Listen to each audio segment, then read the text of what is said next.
तथा उन्होंने बताया अपनी कथा में कि अशोक सुंदरी के वरदान से सभी भक्तों का कल्याण होता है।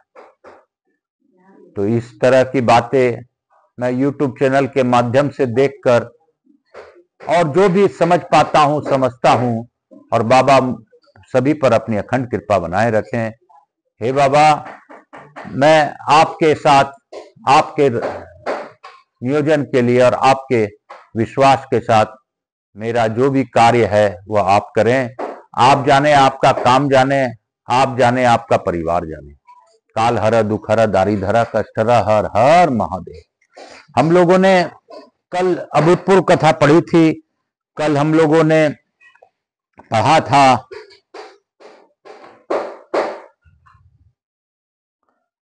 कि दैत्यराज प्रहलाद ने ऋषि से पूछने पर उनसे उसका वर्णन किया। जो मानव भक्ति पूर्वक इसको सुनता अथवा पढ़ता है वह संपूर्ण मनोरथों को पाता और विष्णु लोक में जाता है। इस विषय में महात्मा मार्कंडेय तथा राजा इंद्रदुम्न का संवाद भी हुआ, जिसे बताया जाता है। बोलो शंकर भगवान की जय। मार्कंडेय जी बोले, इंद्रदुम्न, कलयुग में जो मानव श्री कृष्ण का महात्म सुनते हैं और पढ़ते हैं उनका यमलोक में निवास नहीं होता। जिन्हें सदा श्री कृष्ण की कथा प्राणों से भी प्रिय है, उसके लिए इस लोक और परलोक में कुछ भी दुर्लभ नहीं।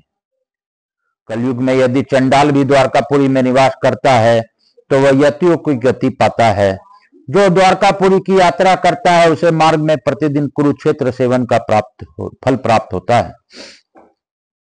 कलयुग में जिनकी बुद्धि द्वारका की यात्रा और श्री कृष्ण का दर्शन करने में संलग्न होती है वे मानव धन्य हैं, और उनका वह मनोरथ भी धन्य है जिन्होंने कोटि अयुत पापों का नाश करने वाले श्री कृष्ण मुखार बिंद का दर्शन किया है। वे धन्य है, कृतकृत है, वंदनीय है और संपूर्ण लोगों को पवित्र करने वाले हैं। जो मानव श्री कृष्ण के मस्तक पर दूध से स्नान कराते हैं उन्हें 100 गुना अश्वमेघ यज्ञों का पुण्य प्राप्त होता है। जो मनुष्य निष्काम भाव से श्री कृष्ण को स्नान कराता है वह मोक्ष पाता है। जो स्नान से देंगे हुए श्री कृष्ण विग्रह के वस्त्र से पोंछता है उसका जन्म भर का पाप नष्ट हो जाता है। जो जगदीश्वर श्री कृष्ण को स्नान कराकर उन्हें फूलों की माला पहनाता है, जो उनके स्नान काल में शंख बजाता है अथवा सहस्र नामों का पाठ करता है, उसे एक एक अक्षर पर कपिला गो के दान का फल मिलता है। गीता, गजेंद्र मोक्ष, भीष्म स्तव राज तथा महर्षियों द्वारा रचित अन्य स्तोत्रों के पाठ का ये भी यही फल है। भगवान उनके समीप आते हैं और उनकी संपूर्ण कामनाएं पूर्ण हो करते हैं। जो कृष्ण के स्नान काल में नृत्य और गान करता है, ताली बजाता है और जय जयकार करता है, वह योनि यंत्र में से निकलने की, जन्म लेने की पीड़ा से छुटकारा पा जाता है। जो मानव कलयुग में श्री कृष्ण के गुणों का वर्णन करता है वह पितर सहित वैकुंठ धाम में निवास करता है। जो भांति भांति के कोमल वस्त्रों से पूजा करके माधव को धूप निवेदन करता है वह विष्णु धाम में निवास करता है। जो भक्ति पूर्वक स्वर्ण, रजत, रत्न एवं मणियों के आभूषणों से श्री कृष्ण का श्रृंगार करते हैं उन्हें वह उत्तम फल प्राप्त होते हैं। जो इंद्र, शिव, ब्रह्मा तथा मुनियों को भी ज्ञात नहीं, जो मानव कोमल तुलसी दलों से और शुद्ध वस्त्रों से देवकी नंदन श्री कृष्ण की पूजा करता है उसे यज्ञकर्ता, दानवीरों, तीर्थ सेवियों, मातृ सुभक्तों तथा वेद रहित द्वादशी तिथि को भगवान विष्णु के आगे जागरण, नृत्य, गान, वैष्णव शास्त्र का पाठ करने वाले भक्तों को प्राप्त होने वाला फल मिलता है। तुलसी माला से पूजित होकर रुक्मणी बल्लभ श्री कृष्ण पूर्वक सभी फल प्रदान करते हैं। जैसे लक्ष्मी भगवान विष्णु को प्रिय है उसी प्रकार उनमें उनसे भी अधिक तुलसी उन्हें प्रिय है। कलयुग में जहां कहीं भी तुलसी की मंगल माला से भगवान विष्णु का पूजन होता है वहां द्वारका का समृद्ध पुण्य प्राप्त होता है। श्री कृष्ण शरणम, श्री कृष्ण मेरे आश्रय हैं, यह 8 अक्षरों वाला मंत्र श्री कृष्ण की कृपा प्राप्त कराने वाला है। जो कलयुग में कपूर सहित काले अगरू से श्री कृष्ण को धूप देते हैं वे श्री कृष्ण का सारूप्य प्राप्त करते हैं। तो हमें जप करना चाहिए, कृष्ण शरणम मम, कृष्णं शरणं मम, श्री कृष्णं शरणं मम, श्री कृष्ण शरणं मम, श्री कृष्ण शरणं मम, श्री कृष्णं शरणं मम, श्री कृष्णं शरणं मम। काले अगरू से श्री कृष्ण को धूप देते हैं, वे श्री कृष्ण का सारूप्य प्राप्त करते हैं। घी, गूगल तथा सुगंधित पदार्थ के द्वारा भगवान श्री कृष्ण को धूप देकर मनुष्य सदा कल्याणमय पद को प्राप्त होता है।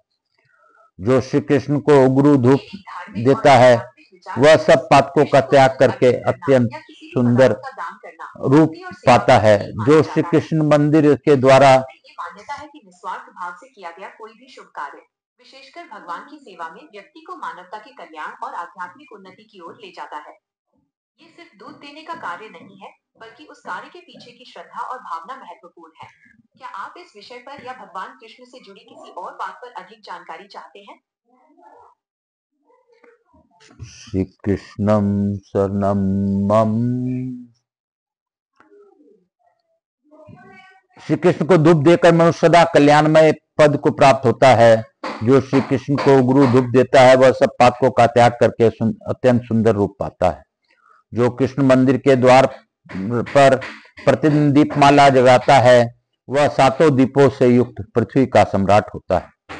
जो श्री कृष्ण के आगे सुगंधित नैवेद्य निवेदन करता है उसके पितर कल्प प्रयत्न नितृप्त रहते हैं। जो कपूर और सुपारी के साथ तांबुल निवेदन करता है उसे देव पद की प्राप्ति होती है।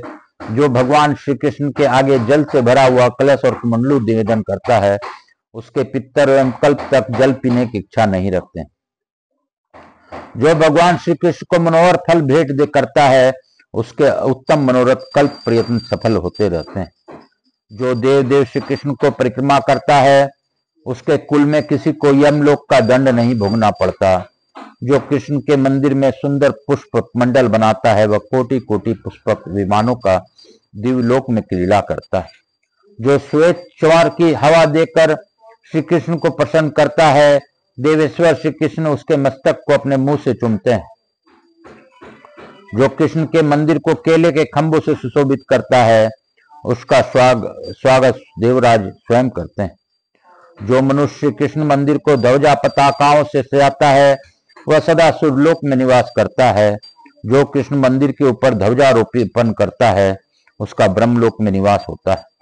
जो देव श्री कृष्ण के आंगन की स्वास्तिक को से विभूषित करता है वह तीनों लोकों में क्रीड़ा करता है।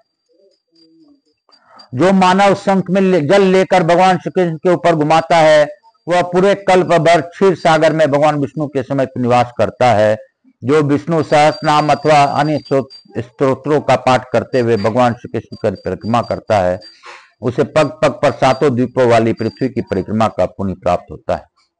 जो उन्हें साष्टांग प्रणाम करता है उसे 10,000 अश्वमेध की यज्ञों का फल प्राप्त होता है।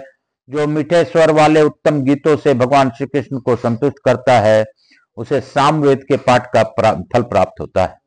जो प्रसन्नचित होकर भक्ति भाव से श्री कृष्ण के सम्मुख नृत्य करता है वह अपने समस्त पापों को भस्म कर देता है। जो कृष्ण के समीप आकर भक्ति भाव से स्वास्ति वाचन करता है उसे एक एक अक्षरों में 100 कपिला दान का पुण्य प्राप्त होता है। जो ऋग्वेद यजुर्वेद और सामवेद की वाणी से श्री कृष्ण को संतुष्ट करते हैं उन्हें ब्रह्मलोक का निवास प्राप्त होता है। जो योगी पुरुष श्री कृष्ण के समीप योग शास्त्र वेदांत का पाठ करते हैं वे सूर्य मंडल को भेद कर भगवान विष्णु के धाम में जाते हैं। श्रीमद् भगवत गीता विष्णु सहस्त्रनाम भीष्म सत्वराज अनुस्मृति और गजेंद्र मोक्ष ये पांचों स्तोत्र श्री कृष्ण के अत्यंत दुर्लभ प्रतीत होते हैं, बहुत प्रिय लगते हैं। श्री कृष्ण के समीप से जो श्रीमद् भगवत का पाठ करता है वह योगियों के साथ क्रीड़ा करता है। जो रामायण महाभारत और पुराणों का पाठ करता है उसे मोक्ष प्राप्त होता है। जो गोमती के जल में स्नान करके पवित्र हो श्री कृष्ण के मुखारविंद का दर्शन करते हैं उनके दर्शन से 100 वर्षों का पातक नष्ट हो जाता है। संसार में वे मनुष्य धन है जो कलयुग में द्वारकापुरी जाकर गोमती और समुद्र के संगम में देवताओं और पितरों का तर्पण करते हैं। वे हरिद्वार, प्रयाग, कुरुक्षेत्र, पुष्कर, प्रभास, श्री स्थल और शुक्ल तीर्थ के सेवन तथा सहस्त्रों चंद्रायन व्रत का फल पाते हैं। द्वारकापुरी धन्य है जहां गोमती नदी बहती है और जहां रुक्मणी वल्लभ श्री कृष्ण निवास करते हैं, जो कली काल में पाप से मोहित होकर गोमती के जल में स्नान नहीं करते हैं, उनका पाप बंधन का नाश कैसे होगा। श्री कृष्ण ने कली काल के लिए गोमती नदी की स्वर्गलोक की सीढ़ी बनाया है। वह मनुष्यों के मन को आनंद देने वाली तथा स्नान मार्ग से मुक्त प्रदान करने वाली है। राजन, जहां गोमती के जल में मिला हुआ समुद्र जाग रहा है, जहां भगवान श्री कृष्ण विराजमान है और जहां पूजन करने पर मोक्ष देने वाली चक्रांकित शिलाएं उपलब्ध होती है, वहां चलो। जहां की मिट्टी भी चक्र से चिन्हित होकर कलयुग में पाप का नाश करने के लिए स्थित है, जो पूरी दैत्य, दानव, राक्षस तथा देवताओं के भी शरण देने वाली है, जिसे देवकी नंदन श्री कृष्ण कली काल में कभी नहीं छोड़ते हैं। उस द्वारकापुरी का कौन सेवन नहीं करेगा। जो मनुष्य द्वारका में श्री कृष्ण चंद्र जी के मुखारविंद का तीनों समय दर्शन करते हैं, उनके करोड़ों कल्पों में पुनरावृत्ति नहीं होती। जो विधवा स्त्री द्वारका में निवास करती है, वह परम पद को प्राप्त होती है। जो द्वारकापुरी को नहीं गया, वह उस संसार में पुत्र लेकर भी नहीं क्या करेगा। श्री कृष्ण की द्वारकापुरी में जाकर जो तुलसी दलों से उनकी पूजा करता है, उसने जन्म का फल पा लिया और पितरों को तार दिया है। जो श्री कृष्ण के श्री विग्रह से उतारी हुई प्रसाद स्वरूपा तुलसी माला धारण करता है, वह एक एक पत्ते में 10 अश्वमेघ यज्ञों का फल पाता है। जिसके मस्तक पर तुलसी के काष्ठ की माला शोभा देती है, उस मानव के शरीर में साक्षात श्री हरि विराजमान होते हैं। जो कलयुग में तुलसी काष्ठ माला से विभूषित होकर पुण्य कर्म करता है तथा देवताओं और पितरों का पूजन करता है, उसका वह सब कर्म कोटि गुना हो जाता है। तुलसी काष्ठ की माला देखकर यमराज के दूत दूर भागते हैं, जैसे आंधी से उठाए हुए पत्ते दूर हो जाते हैं। जिसके घर में तुलसी का काष्ठ तथा उसकी सूखी या हरी पत्ती रहती है, उसके घर में कहीं से पाप का संक्रमण नहीं होता।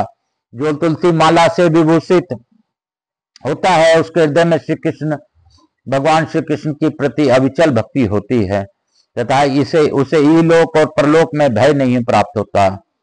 उसके दुष्स्वप्न, अपशकुन और शत्रु भय का निवारण हो जाता है। बोधनी, सैनी, त्रिस्परा तथा पक्ष विदुरनी एकादशी अवश्य करनी चाहिए। अष्टमी के भी जयंती, विजया और जया आदि कई भेद हैं। वह सब पापों का नाश करने वाली तथा श्री कृष्ण के अत्यंत प्रिय है। बोलो शंकर भगवान की जय, बोलो मेरे भोलेनाथ की जय। मार्कंडेय जी कहते हैं, महाराज, महाभारत में कौरव सेना के मारे जाने और समस्त योद्धाओं को नष्ट हो जाने पर अर्जुन भक्ति भाव से श्री कृष्ण के समीप गए और उनकी परिक्रमा तथा प्रणाम करके हाथ जोड़कर बोले, भगवान शंखो द्वार तीर्थ का फल बतलाइए। श्री भगवान बोले, महाभाव, जो मनुष्य घर में रहकर भी शंख द्वार तीर्थ का स्मरण करते हैं, उनकी पुनरावृत्ति नहीं होती। जो शंखो द्वार तीर्थ में जाकर मनी मन भगवान शंखधर का स्मरण करते हैं, वे विष्णु लोक में निवास पाते हैं। जो शंख द्वार तीर्थ का दर्शन करता है, वह स्वर्गलोक को जाता है। अर्जुन, यदि शंखो द्वार की यात्रा करने वाली मनुष्य मार्ग में ही मर जाए और शंखो द्वार का दर्शन न कर सके, तो वह भी मुझे वैसा ही प्रिय है जैसा कि लक्ष्मी है। मनुष्य को अपने घर में रहते हुए शंखो द्वार तीर्थ और शंखधारी भगवान विष्णु का स्मरण करना चाहिए।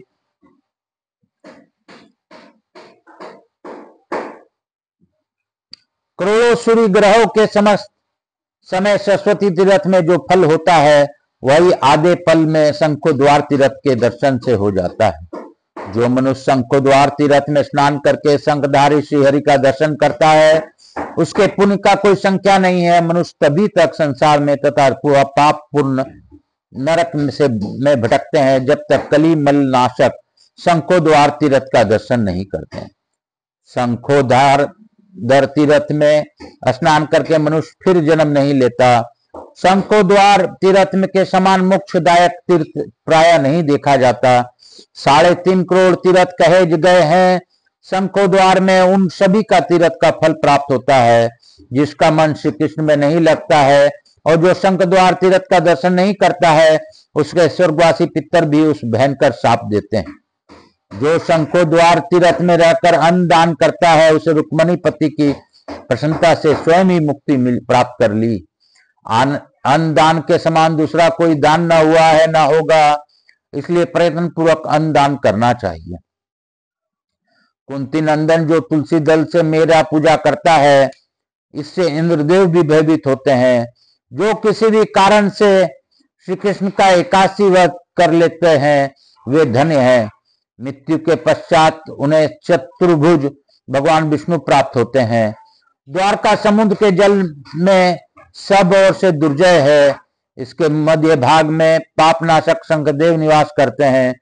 जो मनुष्य शंखोद्वार में स्नान करके विधि पूर्वक श्राद्ध करते हैं वे अपने पितरों का उद्धार करके उत्तम लोक को जाते हैं। भगवान शंखधारी को नमस्कार है और उनके पूजन करके मानव उस निर्मल लोक में जाता है जहाँ शोक का अत्यंत अभाव है। भगवान शंखधर का दर्शन करके मरना धर्मा मनुष्य अनेक जन्मों के घोर पापों से मुक्त तथा कृतकृत हो जाता है। भगवान शंख ने उसे मनोवांछित फल देते हैं। बोलो शंकर भगवान की जय, शंख द्वार की जय। मार्कंडेय जी कहते हैं, राजन कली काल में मथुरा, द्वारका और अयोध्या ये 3 पुरिया भगवान को अत्यंत प्रिय तथा धर्म, अर्थ, काम और मोक्ष देने वाली है। मथुरा में यमुना, द्वारका में गोमती तथा अयोध्या में सरयू नदी है जो सेवन करने पर मोक्षदायिनी होती है। अयोध्या में श्रीहरि का, द्वारका में श्री कृष्ण और मथुरा में केशव का स्मरण करने से मुक्ति प्राप्त होती है। संसार में मथुरापुरी धन्य है जहां साक्षात भगवान विष्णु प्रकट हुए हैं। द्वारकापुरी सफल है जहां रहकर श्री हरि ने उन्हें अनेक प्रकार की लीलाएं की है। और सब कामनाओं को देने वाले अयोध्यापुरी धन्यातीत धन्य है जिनका स्वयं धर्मज्ञ भगवान श्री राम जी ने पालन किया है। अयोध्या के स्वामी भगवान श्री राम का, मथुरावासी केशव का तथा द्वारका निवासी परम सुंदर श्री कृष्ण का प्रेम से कीर्तन करें।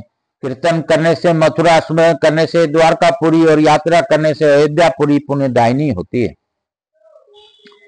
इन तीनों में के द्वारा विशुद्ध पद की प्राप्ति होती है। श्री कृष्ण, ब्रह्मा जी, श्री विष्णु तथा द्वारकापुरी का श्रवण अथवा दर्शन करके मनुष्य जन्म के बंधन से मुक्त हो जाता है। अयोध्या, मथुरा और द्वारकापुरी श्रवण अथवा दर्शन की अभिलाषा करने पर कल्प भर के पाप का नाश कर देती है। कलयुग में जो श्री कृष्ण, विष्णु और श्री हरि का स्मरण करता है तथा द्वादशी की रात में भगवान के समीप जागता है उसे 10,000 अश्वमेघ यज्ञ का फल मिलता है। कली काल में वे मनुष्य धन्य है जो सरयू, गोमती और यमुना के जल में स्नान करते हैं। जो पश्चिम दिशा की ओर मुंह करके स्नान करते हैं और दोनों हाथ जोड़कर द्वारकापुरी का स्मरण करते हैं उन्हें कोटि गुना फल होता है।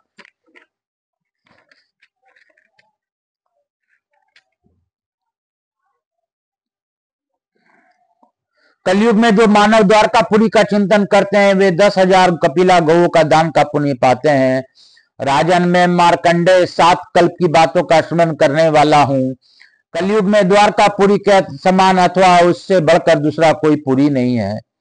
कलयुग में जो मनुष्य द्वारकापुरी को जाता है वह पग पग पर 1,000 अश्वमेघ और 100 राजसूय यज्ञों का फल पाता है। निरश्रेष्ठ, कलयुग में द्वारका की यात्रा करते हुए जिन मनुष्यों को चित्त विचलित नहीं होती उनका जीवन सफल है। जिसने गोमती के तट पर भगवान श्री कृष्ण के समय पिंडदान किया है उसी पुत्र से माता पुत्रवती है और पितर पुत्रवान है। गोपी चंदन का तिलक करके मनुष्य यदि इस पृथ्वी पर भ्रमण करता है तो उससे वह समूचा देश पवित्र हो जाता है। फिर जहां वह स्वयं स्थित है उसके लिए तो कहना ही क्या है। जो द्वारका में उत्पन्न हुए श्री कृष्ण सेवित तुलसी को अपने मस्तक पर धारण करता है वह स्वर्गलोक का स्वामी होता है। भगवान विष्णु को विजया एकादशी तिथि, गंगा जल, काशीपुरी, तुलसी आंवले का फल, भागवत शास्त्र, रामायण, द्वारकापुरी, चमेली का फूल, एकादशी की रात में जागरण तथा कीर्तन और गायन ये अधिक प्रिय है। कली काल में जिसके घर में सदा गोपी चंदन की मृतिका विद्यमान है वहां श्री कृष्ण सहित द्वारकापुरी स्थित है। कृतधन, गोघाती तथा समस्त पापों का आचरण करने वाला मनुष्य भी गोपी चंदन के संपर्क से तत्काल पवित्र हो जाता है। जो किसी वैष्णव का गोपी चंदन का एक टुकड़ा देता है वह अपने कुल का उद्धार करता है। जिसके मंदिरों में द्वारका के तुलसी है उससे यमराज भी डरते हैं। द्वारका के मृतिका तुलसी तथा श्री कृष्ण का कीर्तन 100 करोड़ यज्ञों से भी अधिक पुण्यदायक बताया गया है। मैंने सब शास्त्रों और पुराणों को बार बार अवलोकन करके देख लिया। मुझे द्वारका के समान दूसरा कोई पुरी नहीं दिखाई दी। जिसने द्वारका की यात्रा और श्री कृष्ण का कीर्तन किया है उसने हजारों तीर्थों में स्नान और करोड़ों यज्ञों का यजन कर लिया। जिन मनुष्यों ने द्वारकापुरी में जाकर श्री कृष्ण के मुखारविंद का दर्शन नहीं किया वे मानव पंगु हैं, जन्म के ही अंधे हैं। जिन्होंने द्वारकापुरी में जाकर एकादशी की रात्रि में भक्ति पूर्वक जागरण और नृत्य किया है वे कृतार्थ और धन्य है। जो श्री कृष्णपुरी द्वारका में जाकर गोमती के तट पर पिंडदान और यथाशक्ति दान करता है उसके पितर तृप्त हो जाते हैं। जो द्वारकापुरी में गया है उस मनुष्य को 100 जन्मों का प्रेत और पिशाच की योनि नहीं मिलती। जो मनुष्य वैशाख मास में हिंडोले पर बैठते हुए श्री कृष्ण का दर्शन करते हैं उनके पुत्र, पौत्र, परपितामह, ससुर, दास, भृत्य और पशु भी भगवान विष्णु के साथ क्रीड़ा करते हैं। जो मानव कली काल में श्री कृष्ण के समीप द्वादशी के उपवास करते हैं उनमें तथा श्री कृष्ण के में भी कोई अंतर नहीं दिखता। श्री कृष्ण के समीप द्वादशी तिथि के समान कोई दिन नहीं है। श्री कृष्ण के निकट सभी तिथियां युगादि तिथियों के समान पुण्यदायिनी होती है। कलयुग में अधिक पुण्यात्मा पुरुषों को द्वारकापुरी का सेवन करना चाहिए। कली में श्री कृष्ण की कृपा के बिना कोई द्वारकापुरी में नहीं जा सकता। श्री कृष्ण का दर्शन करने के लिए शिव आदि देवता सदा द्वारकापुरी जाते हैं। जो कृष्ण का कीर्तन करता है उसका जीवन सफल है, जिसकी चेष्टा सफल है। द्वारकापुरी में अपने पुत्र को देखकर नरक से छूटे हुए पितर स्वर्ग में स्थित होकर हंसते गाते और चलते हैं। मनुष्य को जो गुप्त पातक है उसे गोमती अपना स्मरण और कीर्तन करने से भी नष्ट कर देती है। फिर उसकी स्तुति की जाए तब तो कहना ही क्या है। जो कली काल में वृंदनी, वार्धिनी, एकादशी और उपवास करते हैं वे दुर्लभ हैं। द्वारका गया और वार्धिनी एकादशी इन तीनों का पुण्य फल एक सा बताया गया है। वार्धिनी एकादशी सबसे बढ़कर है क्योंकि उस दिन उपवास करके द्वादशी के पारण करने पर भगवान विष्णु का परमपद पर अनायास ही प्राप्त हो जाता है। वार्धिनी एकादशी को उपवास करने से घर में ही तीर्थ सेवन, तपस्या का अनुष्ठान और मोक्ष प्राप्त हो जाते हैं। वार्धिनी एकादशी द्वारकापुरी, गंगा, गया, गोविंद जी का दर्शन, गोमती, गोकुल, गीता और गोपी चंदन ये दुर्लभ है। जो मनुष्य भगवान श्री कृष्ण में मन लगाकर इस प्रसंग को सुनता है वह 1000 अश्वमेध यज्ञ का फल पाता है। जो एकादशी की रात में जागरण करते समय भगवान केशव के इस महात्म को सुनेगा वे सब पापों से मुक्त हो वैकुंठ धाम को जाएगा। जो मानव इस प्रतिदिन भक्ति पूर्वक पढ़ेगा अथवा सुनेगा वे तुलादान का फल पावेगा। एकादशी को जो थोड़ा भी दान किया जाता है वह कोटि गुना होता है, ऐसा जानना चाहिए। बोलो शंकर भगवान की जय, बोलो मेरे महादेव की जय। काल हर दुखर दारिधर कष्टहर हर हर महादेव। शंभु शंभु बोल बम का नारा है, बाबा एक सहारा है। बोलो बम, बोलो बम, बोलो बम।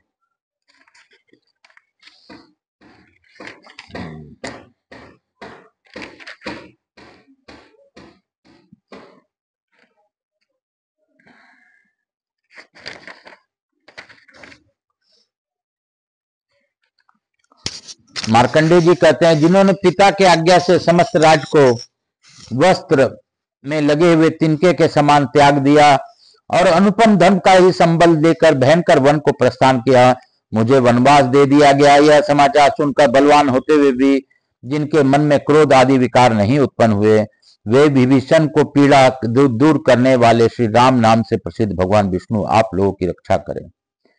एक समय की बात है, सब धर्मों के ज्ञाता, वेद और शास्त्रों के अर्थ ज्ञान में प्रांगत, सबके हृदय में रमन करने वाले श्री विष्णु के तत्व को जानने वाले तथा भगवत परायण प्रहलाद जी जब सुखपूर्वक बैठे हुए थे, उस समय उनके समेत सर्व धर्म का पालन करने वाले महर्षि कुछ पूछने के लिए आए।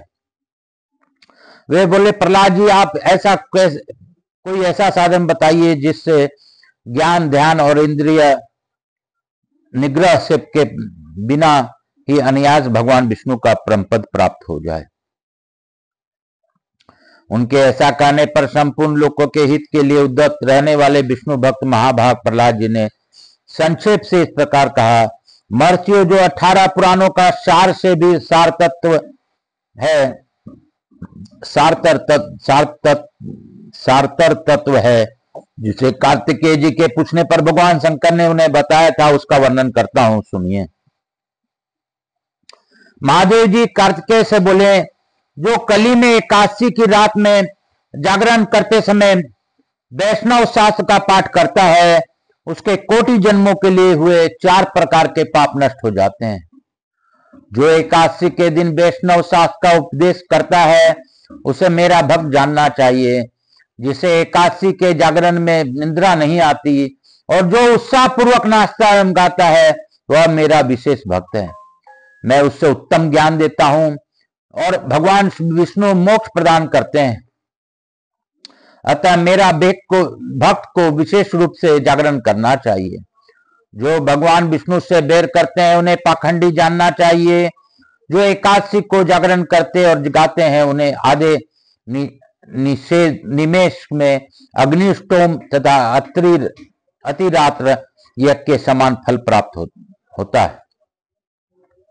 जो रात्रि जागरण में बारंबार भगवान विष्णु के मुखार बिंद का दर्शन करते हैं, उनके भी वही फल प्राप्त होते हैं जो मानव द्वादशी तिथि को भगवान विष्णु के आगे जागरण करते हैं। वे यमराज के पास से मुक्त हो जाते हैं। जो द्वादशी को जागरण करते समय गीता शास्त्र से मनोविनोद करते हैं, वे भी यमराज के बंधन से मुक्त हो जाते हैं। जो प्राण त्याग हो जाने पर भी द्वादशी का जागरण नहीं छोड़ते, वे धन्य और पुण्यात्मा हैं। जिनके वंश के लोग एकादशी की रात में जागरण करते हैं, वे ही धन्य हैं। जिन्होंने एकादशी को जागरण किया है, उन्होंने यज्ञ, दान, गया श्राद्ध और नित्य प्रयाग स्नान कर लिया। उन्हें सन्यासियों का प्राण पुण्य भी मिल गया। उनके द्वारा इष्टा पुत्र कर्म का भी भली भांति पालन हो गया। षष्ठानन भगवान विष्णु के भक्त जागरण सहित एकादशी व्रत करते हैं, इसलिए वे मुझे सदा ही विशेष प्रिय हैं। जिसने वृद्धि एकादशी की रात में जागरण किया है, उसने पुनः प्राप्त होने वाले शरीर को स्वयं ही भस्म कर दिया। जिसने त्रिस्प्रा एकादशी की रात में जागरण किया है, वह भगवान विष्णु के स्वरूप में लीन हो जाता है। जिसने हरि बोधनी एकादशी को रात में जागरण किया है, उसके स्थूल सूक्ष्म सभी पाप नष्ट हो जाते हैं। जो द्वादशी की रात में जागरण तथा ताल स्वर के साथ संगीत का आयोजन करता है, उसे महान पुण्य की प्राप्ति होती है।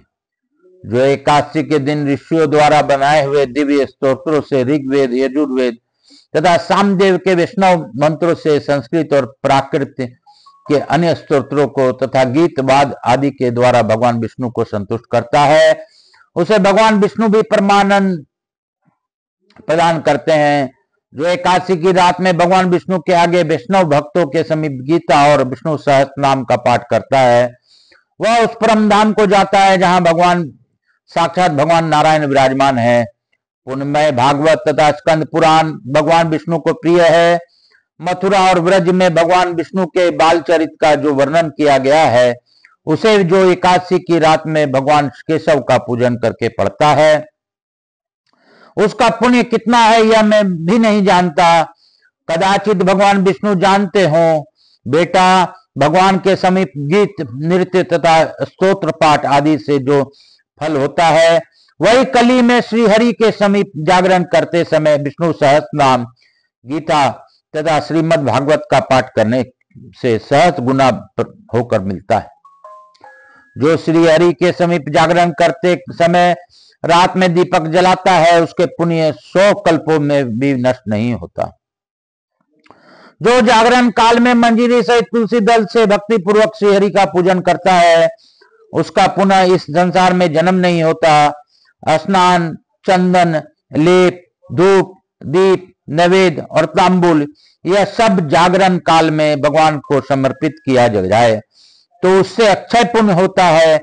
कार्तिकेय, जो भक्त मेरा ध्यान करना चाहता है, वह एकादशी को रात्रि में श्री हरि के समीप भक्ति पूर्वक जागरण करे। एकादशी के दिन जो लोग जागरण करते हैं, उनसे के शरीर में इंद्र आदि देवता आकर स्थित होते हैं। जो जागरण काल में महाभारत का पाठ करते हैं, वे उस परम धाम में जाते हैं जहां सन्यासी महात्मा जाया करते हैं। जो उस समय श्री रामचंद्र जी का चरित्र 10 कंठ वध पढ़ते हैं, वे योग वेताओं के गति को प्राप्त होते हैं। जिन्होंने श्री हरि के समीप जागरण किया है, उन्होंने चारों वेदों का स्वाध्याय, देवताओं का पूजन, यज्ञों का अनुष्ठान तथा सब तीर्थों में स्नान कर लिया। श्री कृष्ण से बढ़कर कोई देवता नहीं है, उनके दिन से बढ़कर दूसरा कोई दिन नहीं है, और एकादशी व्रत के समान दूसरा कोई व्रत नहीं है। जहां भागवत शास्त्र है, भगवान विष्णु के लिए जहां जागरण किया जाता है और जहां सालग्राम शिला स्थित होती है, वहां साक्षात भगवान विष्णु उपस्थित होते हैं। बोलो शंकर भगवान की जय, बोलो मेरे विष्णु भगवान की जय। कृष्ण मेरो है, राम मेरो है, बाके बिहारी नंद गोपाल मेरो है। कृष्ण मेरो है, बलराम मेरो है, राम मेरो है, श्री कृष्ण मेरो है, बाके बिहारी नंद लाल मेरो है। हर हर महादेव। आज की कथा कुछ लंबी चली, क्योंकि 20 तारीख को इसका समापन है और यह ग्रंथ में बाबा भोलेनाथ के श्री चरणों में अर्पण कर दूंगा, पूर्णाहुति हो जाएगी। उसके बाद लिंग पुराण बाबा से मांग कर लूंगा, और लिंग पुराण जब तक चलेगी फिर हम लोग लिंग पुराण में मिलेंगे। तो सभी को धन्यवाद देते हुए प्रथम पूज्य देव गणपति गणेश जी महाराज, लक्ष्मी जी महारानी, रिद्धि सिद्धि शुभ लाभ कुबेर जी महाराज, सभी को धन्यवाद देता हूं। यह कथा सच में अतुलनीय है, इसकी तुलना हम इंसान नहीं कर सकते। कथाओं में श्रेष्ठ कथा अगर कुछ है तो पुराणों में भगवान विष्णु का ही नाम है। भगवान विष्णु, ब्रह्मा, शिव कोई अलग नहीं है, एक ही है। हमें यह जानना चाहिए कि ये तीनों देवी देवता हमारे जनक हैं, और हमें इस गोल बॉल के अंदर वो उत्पन्न कराकर स्वयं क्रीड़ा करते हैं। उनकी माया से वशीभूत कोई बचा नहीं है। कलयुग में सबसे श्रेष्ठ उनकी माया का ही बखान है। काल हर दुखहर दारिधर कष्टहर, हर हर महादेव शंभु शंभु, बोलबम का नारा है, बाबा एक सहारा है। इसी के साथ हम लोग लघु आरती करते हुए आज की कथा को यहीं पे विराम देंगे। कपूर गौरम करुणावतारम, संसार सारम भुजगेंद्रहारम, सदा वसंतम हृदयारविंदे, भवम भवानी सहितम नमामि। श्री राम जय राम जय जय राम, श्री राम जय राम जय जय राम, श्री राम जय राम जय जय राम, श्री राम जय राम जय जय राम, श्री राम जय राम जय जय राम। रिद्धि सिद्धि के दाता की जय, मेरे भोलेनाथ की जय। काल हर दुख हर दारी धर कष्ट हर, राम परिवार की जय। गणेश जी लक्ष्मी जी महारानी की जय। लड्डू गोपाल की जय। श्री शालिग्राम जी महाराज की जय। शिव महापरिवार की जय। राधा कृष्ण की जय। कुलदेवी के सरस्वती माता की जय। यहाँ के स्थान देवता, वास्तु देवता, ग्राम देवताओं की जय। काल हर दुख हर दारी धर कष्ट हर, हर हर महादेव। भक्त वत्सलो की जय। मैं इसी के साथ आज की इस कथा को यहीं पे विराम देते हुए प्रथम पूज्य देव गणपति गणेश जी महाराज, लक्ष्मी जी महाराज, रिद्धि सिद्धि शुभ लाभ कुबेर जी महाराज से अनुरोध करता हूँ आप सभी लोगों को आशीर्वाद प्रदान कर इस कथा का सुनने का लाभ प्रदान करें और हमारे यहाँ चिरकाल तक निवास कर, हमें स्थायी रूप से निवास कर अपनी अखंड कृपा बनाए रखें। आवाज समझ देवी देवताओं से प्रार्थना पूर्वक निवेदन है कि इस भावपूर्वक कथा का श्रवण का लाभ सभी को प्रदान कर आशीर्वाद प्रदान करें और इस कथा को सुनने पर उसका फल, सुनने का फल प्रदान करते हुए अपने सभी को आशीर्वाद प्रदान करते हुए अपने स्थान को गमन करें, पुनः बुलाने पर पधार का आशीर्वाद दें। मैं अपने भोलेनाथ मैया पार्वती से धन्यवाद देता हूं तथा समस्त देवी देवताओं को धन्यवाद देता हूं। शिव महापरिवार को धन्यवाद देता हूं। मैं अपने विष्णु जी और द्वारकाधीश जी को धन्यवाद देता हूं। जगन्नाथपुरी को धन्यवाद देता हूं। कलयुग में जितना भी पाठ करें वह कम है, लेकिन कलयुग के देवता को नमस्कार करता हूं। आप जिस प्रकार चाहें वैसे करें, मैं तो बस आपके शरण में हूं। जिसका भी आप कल्याण करना चाहें आप कल्याण करें। काल हर दुख हर दारी धर कष्ट हर, हर हर महादेव शंभु शंभु। बोल बम का नारा है, बाबा एक सहारा है।